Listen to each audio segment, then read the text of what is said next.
ప్రార్థన చేస్తున్నాము. స్తోత్రమైన స్తోత్రం ప్రభావ ఈ బంగారు పాదము గట్లైన వందనాలు స్తోత్రమైన ఇదిగోనైనా నీ శిరోజానంలో 12వ దినం నాడు మేము అందరం కూడి నేను స్థుతించి ఆదరించుటకు అందరూ పూజ చేసుకున్నట్లకి ఎన్నో వేలాది వందనాలు స్తోత్రమైన ఎవరైతే రావాల్సిన వారు ఉన్నారో వారిని కూడా తొందరగా లేకుని నీ యొక్క సన్నిధిలో పాల్గొనేందుకు నీ యొక్క మహిమలో మేము అందరం కూడి నీ యొక్క త్యాగంలో పాల్గొనేందుకు అందరినీ చూపించి అందరినీ నడుపుతున్నాం తెలియజేయ. ఇదిగోనైనా ఇప్పుడు జరగబోయే కార్యక్రమంలో ఆదరించి అంతవరకు ఈ యొక్క సమక్షంలో మమ్మల్ని అందరూ జీవించి ఆశీర్వదించుకుని నడుపుతున్నాం తెలియజేయ. అలాగే పాటల్లోనూ అలాగే దేవజనులు ఈ యొక్క వాక్యం పెట్టుకుండగా ఆ వాక్యం కూడా దీవించి ఆశీర్వదించి మమ్మల్ని అందరినీ ఈ యొక్క అధీనంలో ఉంచుకుని ఈ కూడిక అంతమయ్యేంత వరకు నీ యొక్క కృపలో భద్రపరచుకోమని యేసునామమున నడుచున్నాను తండ్రి. ప్రేమ అన్న పాట ప్రేమ యేసయ్య ప్రేమ ప్రేమ యేసయ్య ప్రేమ ప్రేమ యేసయ్య ప్రేమ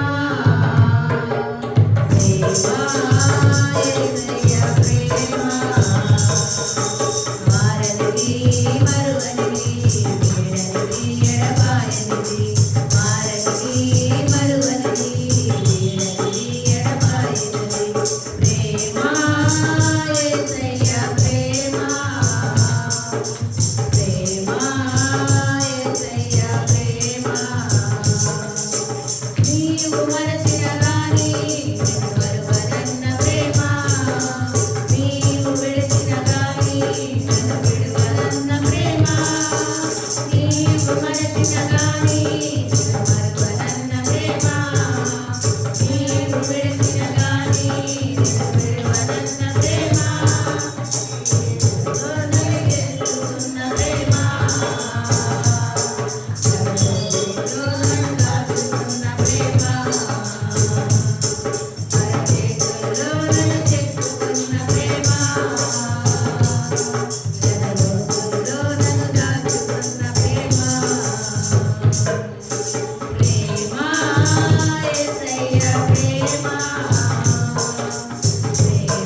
పాడి దేవుని మహిమపరిచిన బిడ్డలకు ప్రత్యేకమైన వందనాలు తెలియజేసుకుంటూ, ఎవరైనా ప్రత్యేకమైన పాట పాడాలని ఆసక్తి కలిగి ఉన్నట్లయితే వారికి సమయాన్ని అందజేస్తా ఉన్నాం. దయచేసి సమయాన్ని సద్వినియోగం చేసుకోవాల్సిందిగా మనం చేస్తాం. నా యేసయ్యా ఎన్ని యుగాలకైనా ఆరాధ్య దైవము నీవేనని గళమెత్తి నీ కీర్తిని చాటెదా. నజరేయుడా నా యేసయ్యా ఎన్ని యుగాలకైనా ఆరాధ్య దైవము నీవేనని గళమెత్తి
యేసయ్యా ఎన్ని యుగాలకైనా ఆరాధ్య దైవము నీవేనని కలమెత్తి నీ కీర్తినే చాటెదా నజరేయుడా నా యేసయ్యా హల్లెలూయా.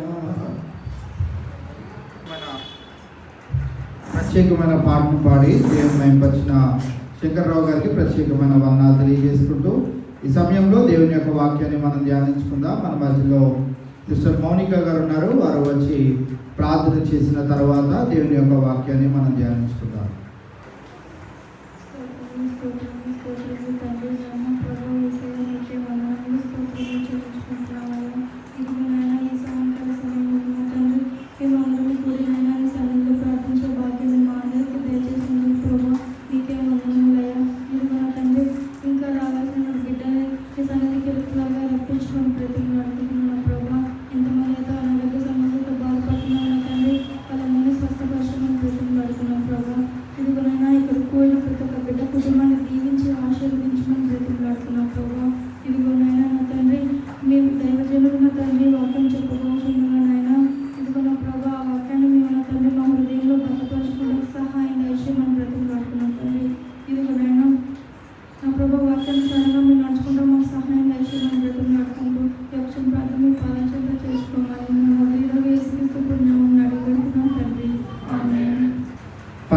దినానికై ఏర్పాటు చేయబడిన లేఖన భాగాన్ని చదువుకుందాం.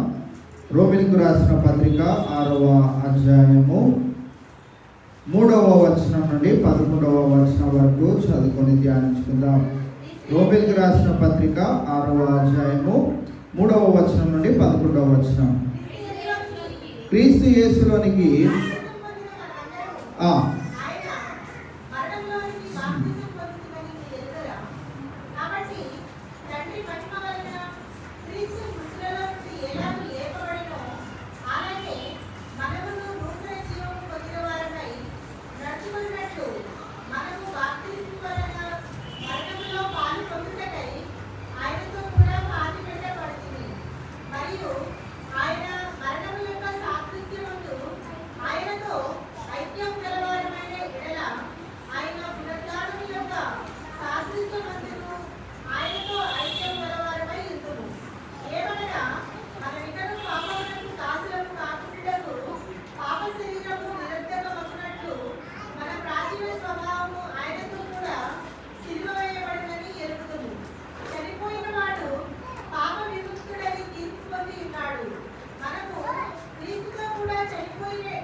ఇవాళ ఈ యొక్క లేఖన భాగాన్ని గమనించగలిగినట్లయితే ఈ లేఖనంలో నుంచి కూడా ఇది 5 ప్రాముఖ్యమైనటువంటి విషయాలను మనము జ్ఞాపకం చేసుకుని ఉన్నాం. ఈ యొక్క 3వ వచనం నుండి 11వ వచనము మనకు జ్ఞాపకం చేయాలనుకుంటున్న ఒక ప్రాముఖ్యమైన విషయం ఏంటిదంటే a call to die worldly and live for him spiritually.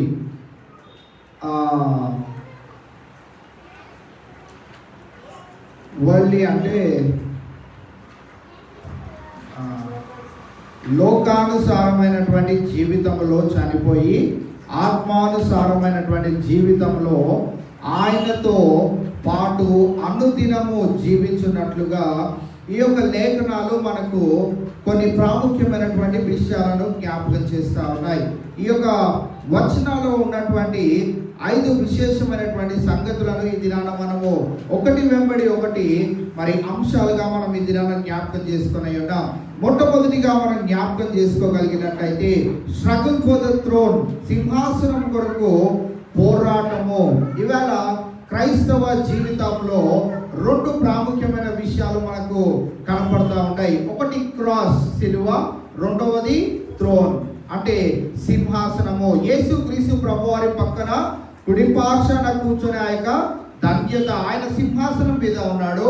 ఆయన కుడి పార్శ్వన సింహాసనం మీద కూర్చొని ఆ యొక్క ధన్యత ఈవేళ క్రైస్తవ బిడ్డలమైన ఆయన మనకి లభించినట్లు మనం గమనిస్తాం. అయితే స్ట్రగుల్ ఫర్ ద థ్రోన్ అనే మాట ఎందుకు నేను చెప్తా ఉన్నాను. సింహాసనం కోసము పోరాటం ఎందుకు అని అంటే ఈవేళ మనం జ్ఞాపకం చేసుకోగలిగినట్లయితే క్రైస్తవ జీవితంలో మనము ఎప్పుడు ఎలాగ ఉంటాము అంటే సింహాసనం అయితే నాకు కావాలంటాం, కానీ సిలువలో దేవుడు చేసిన శ్రమలైతే నాకొద్దు.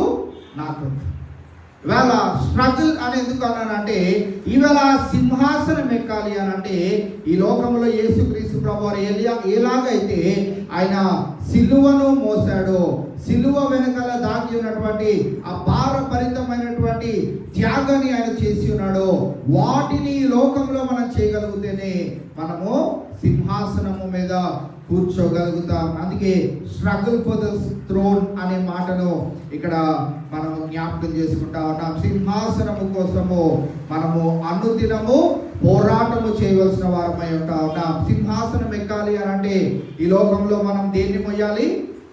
సిలువను మనం మోసేవారిగా ఉండాలి. సిలువను మొయ్యని వ్యక్తి మరి సింహాసనం ఎక్కుటకు అర్హత ఏ రీతిగా పొందుకుంటాడు? మనం కూడా బస్సులో ట్రావెల్ చేస్తున్నప్పుడు మనం టికెట్ కొనుక్కొని, చాలా సాధారణంగా జరిగేది ఎక్కడ అంటే ట్రైన్లో జరుగుతూ ఉంటుంది. ట్రైన్లో మనం టికెట్ కొనుక్కున్నాం అనుకోండి, సీట్ నెంబర్తో సహా మన పేరుతో సహా అక్కడ ఉంటుంది. సో ఆ సీట్లో మనం కూర్చున్నాక వేరే వ్యక్తి వచ్చి ఇది నేను కూర్చుంటాను అని అన్నాడు అనుకోండి, మనం వెంటనే ఏమంటాము? ఇగో నా దగ్గర టికెట్ ఉంది, దాంట్లో సీట్ నెంబర్ ఉంది, ఈ సీట్లో నేనే కూర్చోవాలని అంటాం. ఆ పక్కన కూర్చోబాబు ఖాళీగానే ఉంది కదా అన్న కానీ మనము విన్నాం. అలానే ఈ లోకంలో ఎవరైనా స్ట్రగుల్ చేయకుండా, లేకుంటే పోరాటము చేయకుండా, ఈ లోకపు అధిపతితో పోరాటము చేయకుండా పరలోక రాజ్యానికి వస్తాడు అని అంటే మనకేమైనా ఆనందం ఉంటుందా? మనం చాలా కష్టపడుతూ అనుదినము దేవుని మందిరానికి వెళ్ళాలని సమయాన్ని కేటాయించుకొని మనం వస్తుంటే ఎవరైనా ఏమీ చేయకుండా పరలోక రాజ్యానికి వెళ్ళిపోతాడు అని మనం ఎక్కడైనా విన్నాం అనుకోండి, మనకి ఎలా ఉంటుంది? ఎంతో కష్టంగా ఉంటుంది. అలానే యేసుక్రీస్తు ప్రభువారు కూడా నీవు ఈ లోకంలో ఉన్నంత కాలము ఈ భారభరితమైనటువంటి సిలువను మొయ్యాలని ఇష్టపడనప్పుడు నీవు సింహాసనం ఎక్కడానికి కూడా ఇష్టము చూపకూడదు. ఇవాళ మనము గమనించగలిగినట్లయితే మరి యేసుక్రీస్తు ప్రభువారు తెలియజేశారు కదా, నీవు సిలువను మోసుకొని ఎవరి దగ్గరికి రావాలి? ఆయన దగ్గరికి వచ్చినప్పుడు దానిలో ఉన్నటువంటి భారం అంతటిని దేవుడు ఏం చేస్తానన్నాడు? తీసివేస్తాను, నేను ఎలాగ జీవించాలో నేను నేర్పిస్తానని సెలవిచ్చిన వేళ మనము పోరాటము చేయవలసిన వారమై ఉంటా ఉన్నాం. పోరాటములో మరి ఆయన భారభరితమైన సిలువను మనము కూడా మోసుకుంటూ అనేకులకు ఈ సత్య సువార్తను తెలియజేయబద్ధులమై ఉన్నాం. రెండవదిగా మనం జ్ఞాపకం చేసుకోగలిగినట్లయితే క్రూసిఫైడ్ విత్ క్రైస్ట్, క్రీస్తుతో సిలువ వేయబడడం అనేది మనము చూడవచ్చు. ఈ 3వ వచనం నుండి 11వ వచనంలో ఈ 5 అంశాలు దాగి ఉన్నాయి. సో నేను మీకు 5 పాయింట్లుగా చెప్తున్నాను కనుక మీరు ఇంటికి వెళ్ళినాక మరి ఒకసారి ధ్యానించే ఆ యొక్క ఆలోచన కనుక ఉన్నట్లయితే మీకు ఈ 5 అంశాలు ఈ 3 నుంచి 11 వచనాల్లో మరి దాగి ఉన్నట్లు మనం జ్ఞాపకం చేసుకోవచ్చు. రెండోది క్రీస్తుతో సిలువ వేయబడడం. పౌలు భక్తుడు ఈ రీతిగా అన్నాడు, గలతీయులకు రాసిన పత్రిక 2వ అధ్యాయం 20వ వచనంలో ఏమన్నాడు అంటే, ఇకను జీవించువాడను నేను కాదు, క్రీస్తు యేసే నాయందు జీవించుచున్నాడు అనే మాటను అక్కడ పౌలు భక్తుడు సెలవివ్వడం మనం చూడవచ్చు. గలతీయులకు రాసిన పత్రిక 2:20, నేను క్రీస్తుతో కూడా సిలువ వేయబడి ఉన్నాను, ఇకను జీవించువాడను నేను కాను, క్రీస్తే నాయందు జీవించుచున్నాడు. నేనిప్పుడు శరీరమందు జీవించుచున్న జీవితము నన్ను ప్రేమించి నా కొరకు తన్ను తాను అప్పగించుకునిన దేవుని కుమారుని అంతని విశ్వాసము వలన జీవించుచున్నాను. రెండవదిగా మనం గమనించినట్లయితే క్రీస్తుతో సిలువ వేయబడము. ఇక్కడ పౌలు భక్తుడు అంటున్నాడు, నేను క్రీస్తుతో సిలువ వేయబడి ఉన్నాను, ఇకను జీవించువాడను నేను కాను. ఇవాళ రక్షింపబడిన మనమందరం కూడా జ్ఞాపకం చేసుకోగలిగినట్లయితే మనమందరము కూడా మరి శారీరకంగా ఏ సిలువను ఏ మేకులను ధరించుకొని లేమేమో కానీ ఆయనతో ఆత్మానుసారమైనటువంటి జీవితంలో మనం ఆయనతో పాటు సిలువ వేయబడిన వారం అనే విషయాన్ని మనం జ్ఞాపకం చేసుకోవాలి. అందుకే ఇక్కడ పౌలు భక్తుడు సెలవిస్తున్నాడు, క్రీస్తుతో కూడా నేను సిలువ వేయబడి ఉన్నాను, ఇకను జీవించువాడను నేను కాను, క్రీస్తే నాయందు జీవించుచున్నాడు. ఈవేళ యేసుక్రీస్తు ప్రభువారు మరి శిష్యులను విడిచిపెట్టి వెళ్తూ చెప్పిన మాట ఏంటిదంటే, నేను వెళ్ళి మీకు ఒక ఆదరణకర్తను పంపిస్తున్నాను. ఆయన ఏం చేస్తాడు, మీరు ఈ లోకంలో ఎలా జీవించాలో ఆయన మీకు అనుదినము నేర్పిస్తూ ఉంటాడు. నేను ఎలా మిమ్మల్ని పరలోక రాజ్యానికి చేరుస్తానో మీకు ఎవరు బోధిస్తారంటే మీలో ఉన్న ఆ అద్వితీయ దేవుడు, ఆ పరిశుద్ధాత్మ దేవుడు జ్ఞాపకం చేస్తాడు.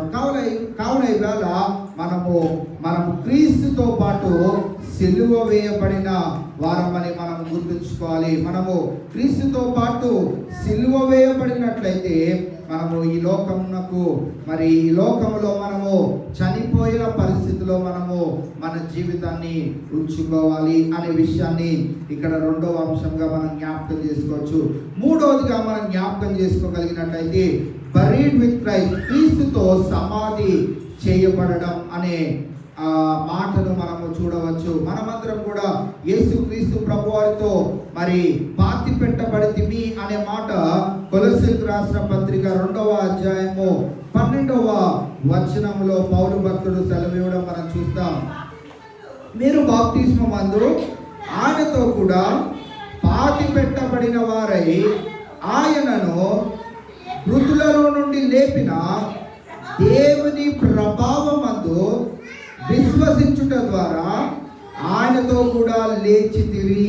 ఇవాళ మనమందరము కూడా ఈ లోకానుసారమైనటువంటి జీవితంలో నుండి, ఈ పాపపు లోకములో నుండి మనమందరం కూడా ఏం చేయబడ్డాము, పాతి పెట్టబడి ఉన్నాము. అలాగునని ఆయన ఏ రీతిగా అయితే తిరిగి మరి లేపబడి ఉన్నాడో అక్కడ మరి యేసుక్రీస్తు ప్రభువారిని మృతులలో నుండి లేపింది ఏది అని అంటే దేవుని ప్రభావము. ఇవాళ ఆ దేవుని ప్రభావం నందు మనము కూడా విశ్వసించినట్లయితే మనం కూడా ఏం చేయబడతాము, లేపబడతాము. అనుదినము మనము లేపబడే పరిస్థితులను మనం జ్ఞాపకం చేసుకోవాలి. నాలుగోదిగా మనం గమనించినట్లయితే మేడ్ అలైవ్ ఇన్ క్రైస్ట్, క్రీస్తులో జీవించడము. ఇదే కొలొస్సీయులకు రాసిన పత్రిక 2వ అధ్యాయము 13-15 వచనాలను మనం జ్ఞాపకం చేసుకున్నట్లయితే, మరియు అపరాధముల వలనను శరీరమందు సున్నతి పొందక ఉండుట వలనను మీరు మృతులై ఉండగా దేవుడు వ్రాతపూర్వకమైన ఆజ్ఞల వలన మన మీద రుణముగాను మనకు విరోధముగా నుండిన పత్రమును మేకులతో సిలువకు కొట్టి దాని మీద చేతి వ్రాతను తుడిచివేసి మనకు అడ్డము లేకుండా దానిని ఎత్తివేసి మన అపరాధములన్నింటినీ క్షమించి ఆయనతో కూడా మిమ్మల్ని జీవింపజేసెను. ఇక్కడ మనం గమనించినట్లయితే మనకు అడ్డము లేకుండా దానిని ఎత్తివేసి, అంటే దేనిని ఎత్తివేశాడు, ఇక్కడ మరణాన్ని ఎత్తివేశాడు. అది మనకి అడ్డుగా ఉంది, దేవుని ఆరాధించడానికి అడ్డుగా ఉన్న మరణాన్ని ఆయన జయించి మనకు అడ్డము లేకుండా దానిని ఎత్తివేసి మన అపరాధములన్నింటినీ క్షమించి తర్వాత ఏం చేశాడు, ఆయనతో కూడా మిమ్మల్ని జీవింపజేశాను. మేడ్ అలైవ్ ఇన్ క్రైస్ట్, క్రీస్తుతో జీవించే ఆ యొక్క ధన్యతను మనకు అనుగ్రహించినట్లు మనం ఈ యొక్క వచనాల్లో జ్ఞాపకం చేసుకోవచ్చు. ఐదవదిగా మనం జ్ఞాపకం చేసుకోగలిగినట్లయితే లివింగ్ ఏ రిజరెక్టెడ్ లైఫ్. ప్రతి క్రైస్తవ విశ్వాసి అనుదినము మరి సిలువ వేయబడాలి, పాతి పెట్టబడాలి, తిరిగి పునరుత్థానముతో లేపబడాలి. క్రీస్తులో ఈ మూడు మన జీవితాలలో అనుదినము జరగవలసిన ఒక ప్రక్రియగా మనం ఈవేళ జ్ఞాపకం చేసుకోవాలి. కావున ఈవేళ యేసుక్రీస్తు ప్రభువారిని నేను నమ్ముకున్నాను, యేసుక్రీస్తు ప్రభువారిని నేను అంగీకరించాను, యేసుక్రీస్తు ప్రభువారితో నేను అనుదినము మరి ప్రార్థన చేస్తున్నాను అని అంటే మరి ఈ లోకములో క్రైస్తవ్యాన్ని ఒప్పుకోదు. యేసుక్రీస్తు ప్రభువారిని మనం అంగీకరించాము అని అంటే, క్రైస్తవులుగా మనం మార్చబడాలి అని అంటే మన జీవితంలో జరగవలసిన ఒక ప్రక్రియ ఉంది. అదేంటి చెప్పండి? సరే, దానికి ఇంకో పదం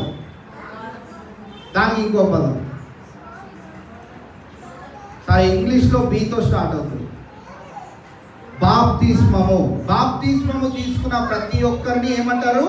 నువ్వు అవిశ్వాసములో నుండి విశ్వాసములోనికి, ప్రాచీన స్వభావాన్ని విడిచి మరి నూతనపరచబడిన స్వభావంలోనికి నువ్వు మరి వచ్చి ఉన్నావు అనే మాటలను జ్ఞాపకం చేయడం మనం చూస్తూ ఉంటాం. కావున ఈవేళ ఈ 5 అంశాలు మరి దేనికి సాదృశ్యంగా ఉన్నాయి అని అంటే, ఒక వ్యక్తి బాప్తిస్మము తీసుకుంటే తన జీవితంలో ఏమేమి జరుగుతాయో అవన్నీ విషయాలను ఈవేళ మరి రోమీయులకు రాసిన పత్రిక 6వ అధ్యాయము 3వ వచనం నుండి 11వ వచనంలో మనము ఈ 5 అంశాలను మనం జ్ఞాపకం చేసుకోగలుగుతా ఉన్నాం. కావున ఈవేళ అనుదినము ప్రతి విశ్వాసి మరి బాప్తిస్మం పొందుకున్న ప్రతి విశ్వాసి జ్ఞాపకం ఉంచుకోవాల్సిన ప్రాముఖ్యమైన విషయం ఏంటిది అని అంటే, ఆ సింహాసనమునకు మనము ఎక్కాలి అనంటే, ఆ సింహాసనం మీద మనం కూర్చోవాలి అనంటే అనుదినము మనము ఆయన సిలువను మోసుకుంటూ ఈ లోకంలో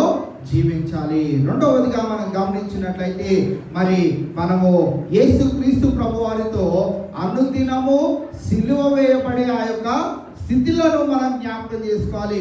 ఆయనతో పాటు మనం కూడా సిలువ వేయబడితే ఎలా ఉంటుందో ఆ భారభరితమైనటువంటి బాధ మనము అనుదినము నెమరు వేసుకుంటూ ఉండాలి. మనకేం కష్టం ఉంది చెప్పండి? 1 గంట సేపు దేవుని మందిరంలో కేటాయిస్తున్నాము, కావాలంటే ఒక పూట ఉపవాసం ఉంటున్నాము. దానికి మించి మనము చేయవలసిన గొప్పదైనటువంటి పని ఏంటిది అని అంటే, నువ్వు మందిరానికి రాలేకపోయినా పర్వాలేదు, నువ్వు ఉపవాసం ఉండకపోయినా పర్వాలేదు, నువ్వు చేయవలసిన పని ఏంటిది అని అంటే, ఒక్కరికైనా ఈ 40 దినాల్లో నేను దేవుని యొక్క మంచి వార్తను తెలియజేస్తాను. ఈ టైంలో 7:30 to 8:30 అందరికీ ఫ్రీ టైం కాదు. కొంతమంది ఉద్యోగాల్లో ఉంటారు. ఇంకా ఆ ఉద్యోగాల్లో ఉంటున్న సమయంలో కావచ్చు, ఎక్కడ ఉంటున్నా కానీ నేను ఒక్కరికైనా సువార్తను ఈవేళ మనము కూడా ఈ 40 దినాలు దేవుని మందిరంలో కేటాయించడం ద్వారా దేవుడేమో ఆనందించడు, కానీ ఈ 40 దినాల్లో ఒక్కరికైనా నేను ఈ సత్య సువార్తను తెలియజేస్తాను అని ఎప్పుడైతే మనం ఆశ కలిగి ముందుకు రాగలుగుతామో అప్పుడు యేసుక్రీస్తు ప్రభువారు ఎందుకు సిలువ వేయబడ్డాడు, ఆయన ఎందుకు మేకులు కొట్టించుకున్నాడు, ఆ యొక్క ముళ్ళ కిరీటం ఎందుకు పెట్టుకొని ఉన్నాడు, ఆ సిలువను ఎందుకు ఆ గెత్సెమనే ఆ కొండ మీద వరకు ఆయన మోసుకొని వెళ్ళాడు అని ఆ యొక్క బాధంతా మనకి తెలుస్తుంది. ఆయన ఎందుకు ఉమ్ము ఊహించుకున్నాడు అనే బాధ మనకు తెలుస్తుంది. ఇక్కడ కూర్చొని మనం వినేసి మనం ఇంటికి వెళ్ళిపోయినంత మాత్రాన మనకి ఏం తెలియదు, కానీ ఒక అవిశ్వాసి దగ్గరికి వెళ్ళి మనము ఈ సత్య సువార్తను నువ్వు తెలియజేస్తున్నప్పుడు వాళ్ళు కొడుతున్నారో, తిడుతున్నారో, బాధ పెడుతున్నారో మనం ఫోన్లో చూసి కూడా మనం చాలాసార్లు బాధపడతా ఉంటాం. అయ్యో అలా కొట్టేశారు, ఇలా కొట్టేశారు, వాళ్ళని జైల్లో పెట్టారంట, చిత్రహింసలు పెడుతున్నారంట, ఉమ్మేస్తున్నారంట, మరి కర్రలతో కొడుతున్నారంట, బాధ పెడుతున్నారంట, కొంతమంది పాస్టర్ని అయితే చంపేస్తున్నారంట అని నానా విధాలుగా మనం ఫోన్లో చూసి బాధపడిపోతూ విలవిల్లాడిపోతాం. కానీ ఆ పరిస్థితిలో ప్రతి ఒక్క మానవుడు, ప్రతి ఒక్క విశ్వాసి ఉండాలి అనేది యేసుక్రీస్తు ప్రభువారి యొక్క కోరిక. యేసుక్రీస్తు ప్రభువారితో సిలువ వేయబడడం అనంటే ఆయన మందిరానికి వచ్చి ఉపవాసం ఉండి మన అవసరతలే మళ్ళీ ఆయన చెప్పుకోవడం కాదు. కానీ అందుకే నేను చెప్తాను, మనం ప్రార్థన చేసినప్పుడు మన అవసరతలు ఎక్కడ ఉండాలి? ఆమె కంటే ముందు ఉండాలి. ఇతరుల అవసరతలను మనం ఎత్తిపెట్టి ప్రార్థన చేయాలి. మన అవసరతల గురించి ప్రార్థన చేయకపోయినా పర్వాలేదు. నిన్నటి దినాన మనం జ్ఞాపకం చేసుకున్నాం, మన దేవుడు ఎటువంటి దేవుడు అంటే సర్వోన్నతుడు, సర్వయంతర్యామి. నువ్వు ప్రార్థన చేసినా ప్రార్థన చేయకపోయినా నీ జీవితం ఎప్పటిలోపు ముగించబడుతుందో తెలిసిన ఏకైక దేవుడు నీ అవసరతలు నీ దినచర్యను ఆయనకి చెప్పనవసరం లేదు. కానీ ఇతరుల గురించి మనం ప్రార్థన చేయగలిగినప్పుడు దేవుడు మన ప్రార్థనలను, మన యొక్క అవసరతలను దేవుడు తప్పకుండా తీరుస్తాడు. కాబట్టి ఈవేళ యేసుక్రీస్తు ప్రభువారితో సిలువ వేయబడడం అంటే మన అవసరతల గురించి ప్రార్థన చేయడం కావచ్చు, మన అవసరతల గురించి దేవుని మందిరానికి వెళ్ళడం కావచ్చు, ఉపవాసం ఉంటే నాకేదో దేవుడు మేలు చేస్తాడని మన గురించి ఆశ కోరి మనం ఉన్నట్లయితే మనం క్రీస్తు ప్రభువారితో సిలువ వేయబడడంలో ఏమాత్రమును కూడా ఒక 1% కూడా మనము ఈక్వల్గా లేమనే విషయాన్ని మనం జ్ఞాపకం చేసుకోవాలి. ఆయనతో పాటు సిలువ వేయబడ్డం అంటే ఆయన ఏ రీతిగా అయితే మన కొరకు మరి ఎన్నిక లేని వారిచే కొరడా దెబ్బలు తిన్నాడో, ఉమ్ము వేయించుకున్నాడో, వారు భారభరితమైనటువంటి సిలువను ఆయన మీద మోపినప్పుడు దానిని మోసుకుంటా వచ్చి మేకులను కొట్టించుకొని ముళ్ళ కిరీటాన్ని పెట్టించుకున్నాడో, వాటన్నిటిని మనము జ్ఞాపకం చేసుకోవాలి. మూడవది మనం చూసినట్లయితే క్రీస్తుతో మనం ఏం చేయబడాలి? సమాధి చేయబడాలి. పాతి పెట్టబడి ఆ యొక్క అనుభవాల్లో మనము కూడా ఉండాలి. పాతి పెట్టబడడంలో మనం గమనించగలిగినట్లయితే మనము ఆయన పాపమని లేకుంటే ఈ లోకంలో ఉన్న అధిపతిని, ఆ ముళ్ళును ఆయన చనిపోవడం ద్వారా విరగొట్టాడు. ఇంకా బలి అర్పణ లేదు అనే విషయాన్ని నిన్నటి దినాన మనం జ్ఞాపకం చేసుకున్నాం.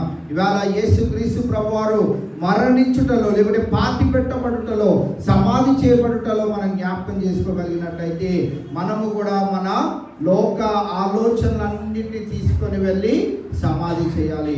ఇవాళ మనము ఈ 40 దినాలను, అందుకే నేను ప్రతిసారి జ్ఞాపకం చేస్తాను, ఆచారంగా యేసుక్రీస్తు ప్రభువారు సిలువ వేయబడ్డాడు కనుక నేను 40 దినాలు నాన్ వెజ్ తినను, 40 దినాలు నేను ఒక పూట అన్నం తినను, అలా అనేకమైనటువంటి విధాలుగా మనం ఆలోచన చేస్తూ ఉంటాం. కానీ దాంట్లో ఉన్నటువంటి గొప్పదైనటువంటి మర్మాన్ని మాత్రం మనము చేసేవారిగా ఉండాం. దాని యొక్క ఉద్దేశాన్ని మనము పక్కన పెడతాం. దేవునికి దగ్గరగా ఉండాల్సిన ఆ యొక్క దినాలలో మనం దేవునికి దూరంగా ఉంటూ మిగతా కార్యక్రమాలన్నింటినీ మాత్రము చక్కగా చేస్తూ ఉంటాం. ఉపవాసం ఉంటాము, ఉపవాసంలో కొద్దిగా ఆకలేసిందంటే ఒక గ్లాస్ నీళ్ళు తాగుతాము, లేకుంటే మజ్జిగ తాగుతాం, ఇంకోటి చేస్తాం. మన ఆరోగ్యం ఎక్కడా పాడు కాకుండా, ఎక్కడ ఇంత నొప్పి రాకుండా దానిని చాలా భద్రపరుచుకుంటూ ఉంటాము. ఇవన్నీ చేయడము గొప్ప కాదు. దీని వెనకాల దాగి ఉన్నటువంటి గొప్పదైనటువంటి మర్మాన్ని మనం చేసేవారిగా ఉండాలి. అందుకే పేతురు భక్తుడు యేసుక్రీస్తు ప్రభువారు చనిపోయిన అప్పుడు కూడా నోవా కుటుంబానికి దగ్గరికి వెళ్ళి ఈ సత్య సువార్తను బోధించాడంట. ఇగో మీరు ఎవరి గురించి అయితే ఎదురు చూస్తూ ఉన్నారో ఆ రక్షకుడైన మెస్సయ్యను నేను ఆ పాపం అనే ముళ్ళును విరగొట్టాను. ఇక బలి అర్పణ లేకుండా మీరు ఏ విశ్వాసంతో అయితే మృతి పొంది ఉన్నారో మీరందరూ రక్షింపబడ్డారు అని పేతురు భక్తుడు ఆ మాటలను జ్ఞాపకం చేయడం మనం చూస్తాం. యేసుక్రీస్తు ప్రభువారు నోవా కుటుంబానికి దగ్గరికి వెళ్ళి వారికి ఈ మాటలను తెలియజేసినట్లు మనం జ్ఞాపకం చేసుకోవచ్చు. నేడు ఈ దినాన మనము కూడా అనుదినము ఈ పాపపు లోకంలో ఈ పాపాన్ని మనము సమాధి చేయవలసిన వారమై ఉంటాం. మన ప్రతి ఒక్క పాపపు బుద్ధులను మనము పాతి పెట్టబడి మరి మనము నూతన పరచబడిన జీవితాన్ని జీవించినప్పుడే దేవుడు మన జీవితాన్ని బట్టి సంతోషించగలుగుతాడు. 4వదిగా మనం చూసుకున్నట్లు మనం క్రీస్తులో అనుదినము జీవించే వారిగా ఉండాలి. మనము అనుదినము రివైవ్ అవుతూ ఉండాలి. మనము అనుదినము క్రీస్తు ప్రభువారి కోసం నేను ఏం చేయాలి అనే తపనలో మనము ఉండాలి. యేసుక్రీస్తు ప్రభువారు కూడా తిరిగి తండ్రి చెంతకు వెళ్ళినాక అమ్మయ్య నా పని అయిపోయింది, సిలువలో నేను వేలాడాను, చనిపోయాను, పాతి పెట్టబడ్డాను, తిరిగి 3వ దినాన లేచాను, మరి తండ్రి చెంతకు వచ్చేసానని అలా ఖాళీగా ఉన్నాడా? ఏం చేస్తున్నాడు ఆయన? నీ కొరకు నా కొరకు విజ్ఞాపన చేస్తున్నాడు. ఆయన ఖాళీగా లేడు. కానీ 24 గంటల్లో మనం ఎంతో సమయాన్ని ఖాళీగా వృధాగా అలాగా గడిపేస్తాం. ఇవాళ మనం గమనించినట్లయితే మనము క్రీస్తులో జీవించే వారిగా ఉండాలి. ఆయన అనుదినము నీ కొరకు నా కొరకు విజ్ఞాపన చేస్తూ, అయ్యా నా బిడ్డలు రేపు ప్రార్థన చేస్తారయ్యా, ఈ రోజుకైతే వదిలిపెట్టు, వాళ్ళ ఇంట్లో ఏ సమస్య ఉందో, వాళ్ళ ఇంట్లో ఏ కష్టం ఉందో, ఏ బాధ ఉందో, ఏ అనారోగ్య సమస్య ఉందో ఈరోజు చేయలేకపోయారయ్యా, రేపు ఖచ్చితంగా చేస్తారని నీ కొరకు నా కొరకు విజ్ఞాపన చేస్తూ ఉంటే మనము సమయాన్ని వృధాగా పోలిస్తున్నట్లయితే మరి తండ్రి మన జీవితాన్ని ఒప్పుకోడు. కావున ఇవాళ క్రీస్తులో మనం అనుదినము జీవించడం అనంటే ఆయన నేటికి నీ కొరకు నా కొరకు విజ్ఞాపన చేస్తూ ఇంకా అనేకులు రక్షింపబడతారయ్యా, నీవు నన్ను ఇంకా రెండవ రాకడకు పంపకు, నన్ను సిద్ధపరచకు అని యేసుక్రీస్తు ప్రభువు తండ్రితో వేడుకున్నాడేమో మనకు తెలియదు. మనకి ఇంకా సమయం ఇస్తున్నా కొలది ఇంకా అవిశ్వాసులు అనేకులు మన కుటుంబాలలో మన యొక్క ఇరుగు పొరుగు వారిలో ఉంటూ ఉండగా మనం వారిని ఇంకా రక్షించని పక్షాన మనము జ్ఞాపకం చేసుకోవాలి. మనము ఆయన కొరకు ఏమి పని చేస్తున్నాము అనే విషయాన్ని మనం జ్ఞాపకం చేసుకోవాలి. జీవంతో ఉంటున్నామా లేదా, రివైవ్ అవుతున్నామా లేదా అనే విషయాన్ని మనము జ్ఞాపకం చేసుకోవాలి. చివరిగా అనుదినము మనము చనిపోయి పాతి పెట్టబడి తిరిగి నూతనపరచబడి జీవితాన్ని అనుదినము మనము కలిగి ఉండాలి. ఈ అనుభవాలు అనుదినము. నేను ఈ దినాన మరి సిలువ వేయబడ్డానా? సిలువ వేయబడ్డం అంటే ఏమని చెప్పాను ఇంతసేపు? సిలువ వేయబడ్డం అంటే యేసుక్రీస్తు ప్రభువారు నీ కొరకు నా కొరకు ఉమ్ము వేయించుకొని కొరడా దెబ్బలు తిని సిలువను వేయడానికి గల కారణం ఏంటి? ఆయనను ఎందుకు అసలు సిలువ వేశారు చెప్పండి? మన పాపాల నిమిత్తమై. దానికంటే ముందు పరిసయ్యులు, శాస్త్రులు, సద్దుకయ్యులు ఆయన ఎందుకు సిలువ వేయాలనుకున్నారు చెప్పండి? ఆయన 2 విషయాలు చెప్పాడు. నేనే దేవుని కుమారును, సిలువ సింహాసనం కాదు, నేనే దేవుని కుమారుని అని చెప్పాడు. నేనే మిమ్మల్ని రక్షించడానికి వచ్చిన మెస్సయ్యను అని చెప్పాడు. వాళ్ళకి ఆ 2 మాటలు అసలు నచ్చలేదు. నువ్వు కాదు మెస్సయ్య అన్నారు, నీవేంటి దేవుని కుమారుడు అని అన్నారు. అందుకు వారు నేటికి కూడా రక్షింపబడలేని పరిస్థితిలో ఉన్నారు. నేడు రక్షణ పొందుకున్న మనమందరము ఆయనతో పాటు సిలువ వేయబడ్డం అంటే ఆయన తెలియజేసిన ఆ శుభవార్తను మనం ఒక్కరికైనా తెలియజేస్తూ అనుదినము ఆ యొక్క క్రీస్తు ప్రభువారి యొక్క మరి సిలువ త్యాగాన్ని మనం కూడా జ్ఞాపకం చేసుకోవాలి. రెండవదిగా పాతి పెట్టబడడం అంటే ఏం చెప్పాను? ఏం పాతి పెట్టాలి? మనము మన పాపపు స్వభావం అంతటిని, పాపపు ఆలోచనలంతటిని, పాపపు క్రియలన్నిటినీ మనం అనుదినము సమాధి చేసేవారిగా ఉండాలి. మూడవదిగా రిజరక్షన్, పునరుద్ధానము చెందాలి. దేంట్లో పునరుద్ధానం చెందాలి? మేడ్ అలైవ్ ఇన్ క్రైస్ట్, క్రీస్తులో జీవించడం అని చెప్పాను కదా ఇప్పుడు వరకు. క్రీస్తులో జీవించడం అని అంటే ఏం చెప్పాను ఇప్పుడు వరకు?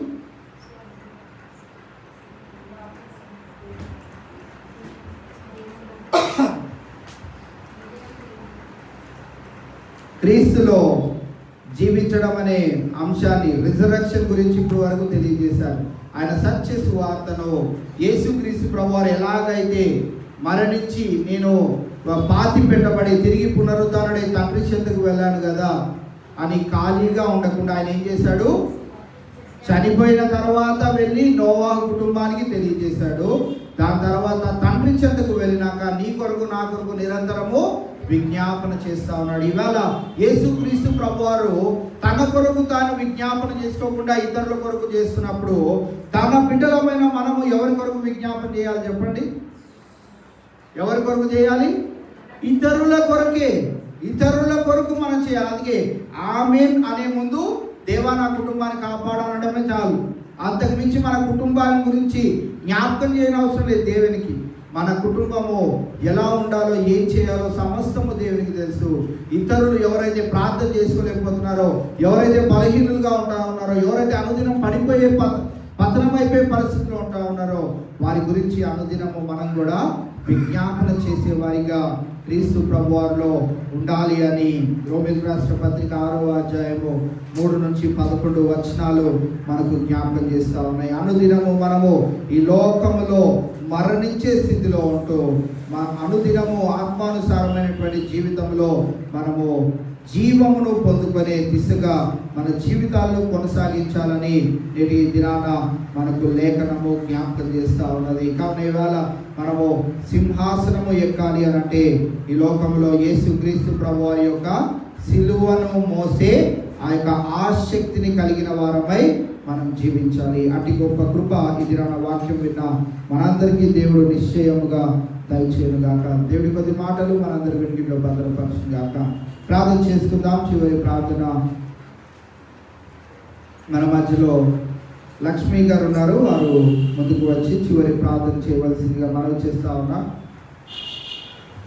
అనుదినము తెలియజేస్తున్న అంశాలను కూడా జ్ఞాపకం చేసుకోవాల్సిందిగా మనవి. మరి 10th క్లాస్ ఎగ్జామ్ రాస్తున్న బిడ్డలు, మరి ఆరోన్ పాల్ అలాగే జస్వంత్, మరి ఆ బిడ్డలు ఇద్దరు ఇంకొక ఎగ్జామ్ రాయాల్సి ఉన్నది. ఆ బిడ్డల గురించి ప్రార్థన చేయవలసిందిగా మనవి చేస్తా ఉన్నాం. Intermediate first year second year exams రాస్తున్న బిడ్డలు, అలాగే సెకండ్ ఇయర్ బిడ్డలు జేఈ మెయిన్స్ అలాగే ఎంసెట్ ఇతర ఎంట్రన్స్ ఎగ్జామ్స్ రాయనే ఉన్నారు. వారి కొరకు ప్రార్థన చేయవలసిందిగా మనవి. అలాగే అనారోగ్య పరిస్థితిలో ఉన్న బిడ్డలు కూడా జ్ఞాపకం చేసుకోండి. మరి ప్రసాద్ గారి యొక్క తల్లి గారు సంతోష గారు,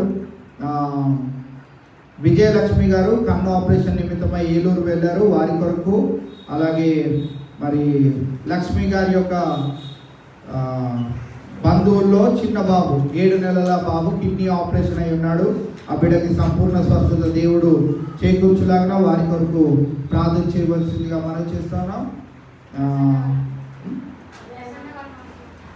అలాగే ప్రసన్న వాళ్ళ తల్లి గారు ప్రేమ్ కుమారి గారు కూడా వచ్చి సోమవారం సర్జరీ గుండా వెళ్ళనై ఉన్నారు.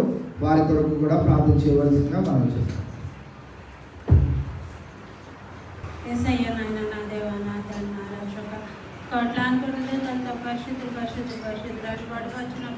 తండ్రి మీకే వందనాలు, స్తోత్రములు, స్తుతులు అయ్యా నాయన. గడిచిన కాలం నుండి నన్ను నా కుటుంబాన్ని సంఘాన్ని మీ చల్లని రెక్కల చాటున భద్రపరిచిన తండ్రి, మరి ఒక ఉపవాసం రోజుల్లో నా తండ్రి శ్రమల రోజుల్లో మిమ్మల్ని స్తుతించే భాగ్యాన్ని మాకు ఇచ్చినందుకు మీకే వందనాలు నా తండ్రి. ఏమాత్రం యోగ్యత లేదు మా కోసం నాయన, మా పాపాల కోసం నాయన మీరు ఎవరు పరిశుద్ధ రక్తాన్ని కాచి మా ప్రతి ఒక్క పాపాల నుండి మమ్మల్ని ముక్తులు చేశారు. మీకే వందనాలు నా తండ్రి.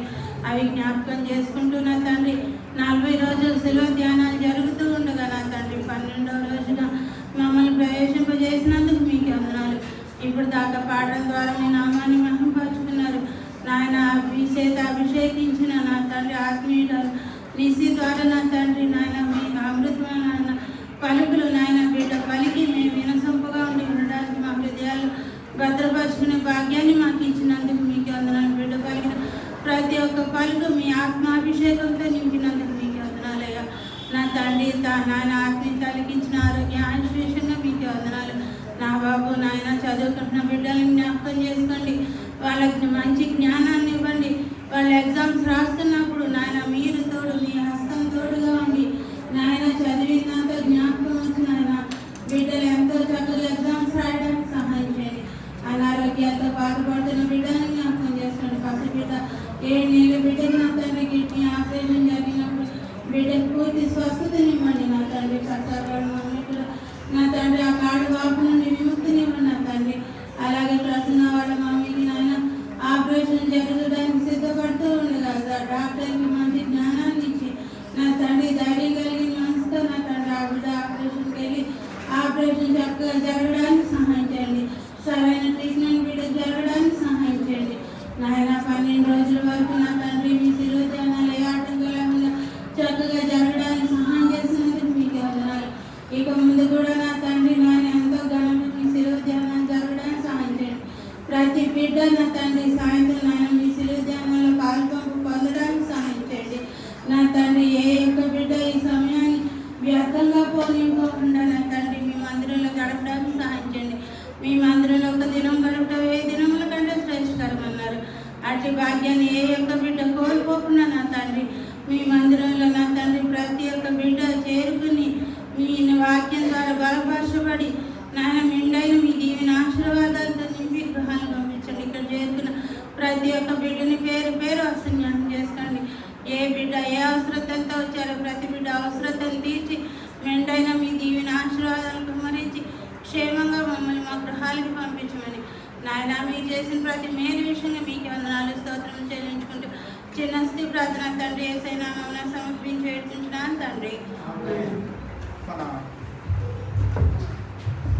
ఈనాడ మన సంఘాన్ని ప్రేమించి మరి కృష్ణకుమారి గారి యొక్క కుటుంబము మరి పలహారం తీసుకుని వచ్చి ఉన్నారు. మరి వారి కుటుంబాన్ని దేవుడు దీవించినట్లుగా మీ అందరి ప్రార్థనలో వారి కుటుంబం గురించి ప్రార్థన చేయవలసిందిగా మనవి చేసుకుంటూ మరి ప్రతి ఒక్కరు పలహారం తీసుకొని మీ గృహాలకు వెళ్ళవలసిందిగా ఈ గుడికి ఇంతతో ముగిసిందని కూడా తెలియజేస్తాము. Thank you.